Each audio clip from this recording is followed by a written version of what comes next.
بسم اللہ الرحمن الرحیم۔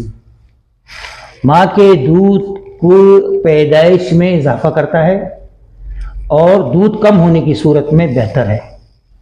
تخم شلجم 50 گرام، تخم طرب 50 گرام، تخم گزر 50 گرام، بادیان 50 گرام، جریر 50 گرام، تخم گندنا 50 گرام، تخم پیاز 50 گرام، کاسنی 50 گرام، تودری سفید 50 گرام، ستاور 50 گرام، تخم خربوزہ 50 گرام، تخم خیارین 50 گرام، جو مقشر 50 گرام، تخم خشخاش 50 گرام، تخم اسپن 50 گرام، تخم مغز کدو شیرین 50 گرام۔ ان سب کا فائن پاؤڈر بنا لیں اور 12 گرام کی مقدار میں دیں، انشاءاللہ تعالی صبح و شام بے انتہا فائدہ ہوگا۔